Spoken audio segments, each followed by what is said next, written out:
Welcome to another video from Gweilo 60. Today we're going to be talking about the anti-Chinese YouTubers. Yeah, both in the country and outside the country. Nothing pisses me off more than self-righteous people thinking that they know better than everybody else and spouting hate, prejudice, and racism on the internet. Well, you get a lot of that from the YouTubers here in China and the YouTubers that have left China. You see, there's a lot of YouTubers that come to China, they drink their coffee, drink their beer, tell everybody how shitty China is, marry a Chinese woman, because the girls here are beautiful, hardworking, industrious, all of the things that you look for in a wife. They have a kid or two, they pick up and they leave. Okay, but when they leave, they don't stop making YouTube videos about China because they have all of this knowledge and experience that they've gained over the last 2, 10, 12, 14 years, depending on how long that they've been in China. And then they go back to their country or some other country and start spouting hate about China. They start doing it here subtly. They tell people what they're doing wrong. They tell people what the Chinese people are doing wrong. They start by nitpicking on the little things, and then once they get out of the country, boy, then the gloves come off and they start trashing China and everything that it stands for, everything that it's done, and everything that it may do in the future. Yes, these are the anti-China YouTubers I'm going to be talking about today. So why do these little turds start making anti-Chinese, well, as I say before, they bring their holier than holy attitude to China and try to teach people the way it should be done. And when they make YouTube videos that have a negative connotation to it, they find that they get more views. Okay, more views on YouTube means more subs, more income, more everything. And so they say, oh, if I bash China, my channel's going to grow bigger, and I'm going to make more money. I'm going to be famous. I'm going to go to Hollywood. You know what I mean? The bullshit. Anyway, so they figured out that bashing China is going to make them even more money. And then you get the two there that, oh, we quit our day jobs, now we're just YouTubers and we make all of our money from YouTube. All right, that's fine. So now they've got to step it up a little bit and really go with that anti-Chinese sentiment, because if they don't get the views, they don't make the money, and you know, it's a vicious circle. So it's got to be more and more each time they make a video. All right, they're chasing the dollar, they're chasing what their viewers want to see, but they're spouting anti-Chinese rhetoric, and you know, that's their thing. Yeah, I know. And when they're doing it in China, they could only throw so much shit before shit starts coming at them, and then once shit starts coming at them, then they blame everybody else except for themselves, because I was getting all of this hate comments on my channel because I was spouting shit about China. So what do? You get up and you leave China, and then you take the gloves off and you spout even more garbage about China, and you get more views, and that's the way it's supposed to work. But I've watched a couple of these channels fairly closely over the last little bit, and you know what? Since they left China, their views have been going down, their subscribers have been slowing up, and things are starting to go stagnant. That's right. You've heard me say this before. The green screen, it doesn't take long before people sort of get tired of watching a B-roll in the background while somebody's spouting hate about something that they think other people want to hear. Yeah, and I'm sure their wives are sitting in the back saying, oh yeah, husband, go for it. You're doing a really good job spouting hate about my country, where my family lives, where I grew up, where, you know, where all my friends are. Yeah. because their wives are Chinese, it's an embarrassment to these wives, for sure. But because now they're married, they're in a foreign country, they've got a kid or two, it's really hard for them to curb this type of behavior from their all-righteous husbands in that foreign country. So it's an embarrassment to them. It belittles them because, hey, that's their heritage, that's their culture, that's their world, that's where their family lives, that's where their friends are, that's where their school was. This is where they learned to do and be who they are, and they have to sit there and listen to their husbands say all the bad things about your country. It'd be like a Chinese girl marrying it'd be like Wei Fong doing a YouTube channel about Canada and just trashing Canada out over and over and over again. How do you think that would make me feel? How do you think that would make me think of my wife and the way that she deals with people? Yeah, exactly. It wouldn't make me feel very good. So just think, when the shoe's on the other foot, how their wives think about it when they make videos stating that their wives don't like China. What is that? What do you think their wives' parents think of them? Their wives' friends think of them? Just think of all of these things that these anti-China YouTubers put their wives through.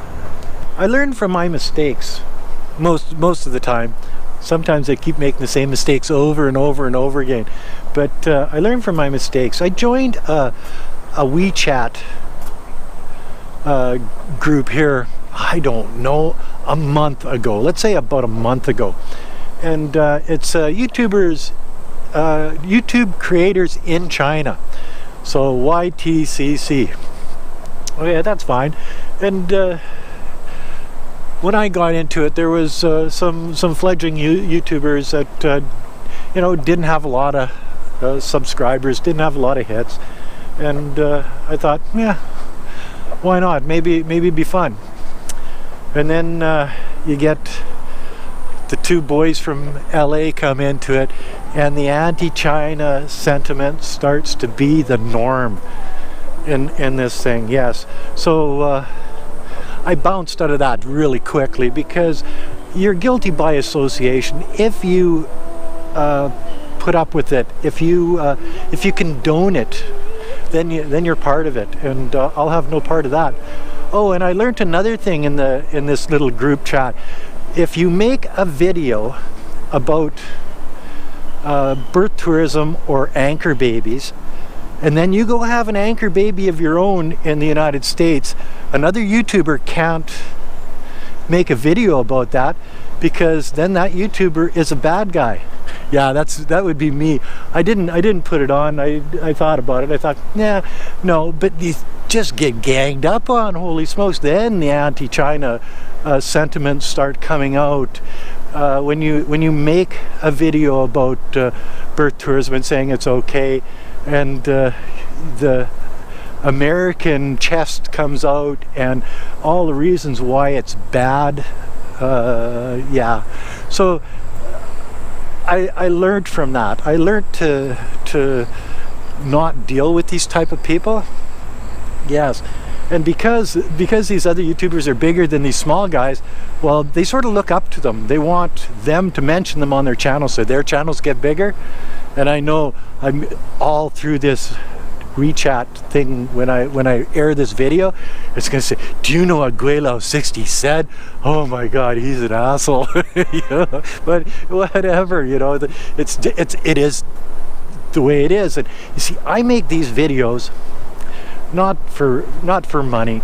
I make them for it's a hobby for me. I enjoy it. So it's a vlog about my life and what I go through in a daily sort of thing.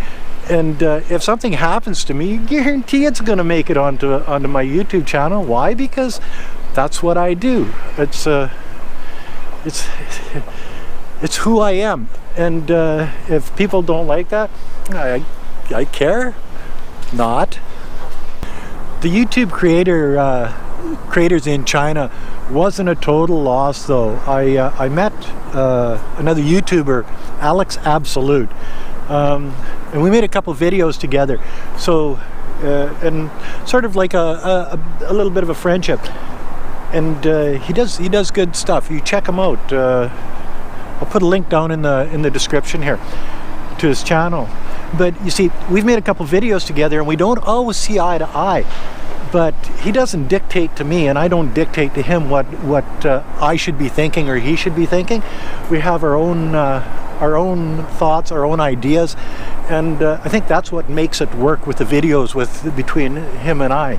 And so I guess it wasn't a total loss, because not only did I get to make some videos with a really good videographer, is that what the word is? But you know, gain some respect for another YouTuber doing the same thing as I am. One of the things that I really don't get is the YouTubers thinking that they're better, or they know more, or are special. No. You see, in China, because you're a white foreigner speaking English, that makes you special right off the bat, because, well, it depends on where you are. Like in Nanning City, I can go literally weeks without seeing another foreigner, and I'm right by the university, so I'm sort of an anomaly. And then you get a foreigner walking around with a camera in their face, and yeah, you get some recognition, and you know, with me, I got on the news and stuff like that. But that doesn't make you better. That doesn't make you smarter. That doesn't make you anything more than what you actually are. And you get these YouTubers now, they go back to the United States. So they're two guys with cameras in the United States. You're not an anomaly anymore. Everybody in the United States has a camera and a YouTube channel. So life is going to get a little bit more interesting here over the next year or so to see where all of this goes. I just did over 41,500 subscribers. Thanks, guys. I never thought I'd ever get that big. See, this is a young guy's game, not an old guy's game, and I'm getting old, boy. And but the thing is that I don't know where these people come off thinking that they're better. They belittle the Chinese people. And then do exactly the same as the Chinese people. They tell China what they're doing wrong, and then you look behind me and you see high rises and the city going up around me. See, Nanning is going to be one of these super cities, I guarantee it. It's like amazing how fast this place is growing. Not only the high rises, but the subways and the high-speed trains and the roadways are frickin' amazing here. You know, all of these things, but you get these two, not just two, there's more of them that in this YouTube community that croon over these guys because they're supposed to be celebrities. No, guys, it's a YouTube channel. If you're pounding YouTube every week for like 10, 12, 14, 15 years, you're just gonna get more and more subscribers, and sooner or later a lot of people are gonna know who you are. Doesn't make you famous, that just means you put in lots and lots of hours talking your face off, and in some instances spouting hate about the country that actually made it possible for you to put a camera in your face and make a couple of bucks. I don't get it. See, there's a lot of YouTubers out there that don't agree with what I say, and they make videos contradicting what I say. Damn you guys. No, it's all good. See, that's one of the good things about YouTube. Everybody has an opinion, and everybody can state their opinion. I have no problem with that. I don't agree with a lot of YouTubers out there, and Corey, that one that you put on the internet and then took off, I'd say put it back on the internet. It's your opinion. I don't see why you took it down. I actually watched it and I enjoyed it. I thought it was great. Each person has an opinion, but when prejudice and racism and hate are part of that opinion, then I frown on it. I think garbage, and that's what I see from a number of YouTubers here in China. I'm not going to name them. You know the ones that aren't in China, but the ones that are in China, I'm not going to name them because that doesn't serve any purpose. But the idea is that if you're putting content out and it's got a tinge of hate to it, I delete those videos. Oh, deleting videos. There you go. I did have 3 videos where I actually defended a YouTuber, and I've changed my mind, so I deleted those videos. Yes, and those are videos that actually got a number of hits all the time, and I made a couple of bucks off them. But no, I'm not going down that road anymore. If I don't think something's right, she ain't coming on my channel. I'll guarantee you that. Don't get me wrong, there's a lot of YouTubers in China that are great guys. You know, Austin, he's always got good content, and he's a good guy. You can tell just by watching his videos he's a good guy. You got Alex Absolute, you got Jacoby from Jacoby's Journeys. We do some videos together. He's a great guy. You know, so there's a number of YouTubers that I think are great people and put out really good content, and their camera skills are amazing. So don't think that all of the YouTubers in China are anti-Chinese. See, I told you 2, 3, 4 months ago that these two are going to turn into another China Uncensored. Yeah, green screen background, spouting hate about China. But you see, the difference is, and there's a big difference here, guys. China Uncensored does it in a sort of a comical way. Chris Chappell has sort of an aura about him that people know. It's sort of like a Saturday Night Live thing that he's telling all the bad things, and it's one of those things that people make up their minds whether they believe him or not. With these other two goofs, they're doing it in a prejudicial way. They're doing it in a racial way. They're doing it in sort of a destructive, hateful type of tone, because I've been there and I've seen this and this is the way it is. They take the odd little thing and they make that the center of their video, and they blow it out of proportion to the point where your right-wing radical freaking American, you know, three teeth and a hillbilly haircut will believe it and start spouting that hate too. It's no different than hate talk, and that's just exactly what they're doing. So it's not really a China Uncensored. It's a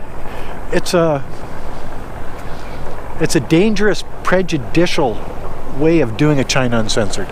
One of the things I'd like you guys to understand is who you're dealing with here, the type of mentality. Okay, let's look at Lao 86.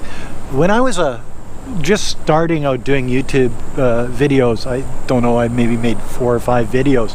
And Gweilo 60, I was born in 1960, means like ghost in Cantonese. Lao 86, he's born in 86. Lao is white ghost type thing in Mandarin. Yeah, okay. So I sort of used the name, but it was different. I didn't think it made any difference. It was just one of those things. But about 4 or 5 videos into doing videos, I get this comment, "Oh, original name," you know, sort of a dig at me. It's not, "Oh, a new YouTuber on the scene, good luck with your videos," and all this other stuff. It was more of a I don't know, an attack on me, which really, like, I really give a rat's ass what he thinks. But I remember my response. I said, well, you know, the Beatles took their name from Buddy Holly and the Crickets. Crickets, Beatles, get it? I says, Buddy Holly made a lot of good tunes, but the Beatles influenced an entire generation. So, you know, the idea that a name is just a name, it's what's inside your heart. It's the way you think. What's important to you. A camera doesn't make the man. The man is made by internal fortitude, understanding, humility, just doing the right thing, having the right thoughts. Don't demean other people. try to be the best person you can be. If other people are out there and they need help, help them. If your attitude is to just think that you're better, think that you're, I was here first, I was, you know, that type of attitude, it don't do much for me, guys. So keep that in mind when you're dealing with other people, whether they be Chinese, American, Guatemalan, or whatever. Anyway, that's another video from Gweilo 60. If you like this video, as always, like, comment, subscribe, push that share button, and don't forget to hit the bell. Make a comment, because yes, people are still getting unsubscribed. I get it every time I put out a video. There's comments saying, well, I was subscribed 2 days ago, now I'm unsubscribed. My likes are being deleted. So YouTube, quit doing that. But check your subscribe button, make sure that that you're still subscribed, and as always, our Helping Hands Children Foundation is still growing. It's slowed down, guys. Don't disappoint me. Put a couple bucks on the Patreon account. It's for poor rural Chinese children. Make their lives better, help them with their education, help them with the things that they actually need. Until next time, bye now.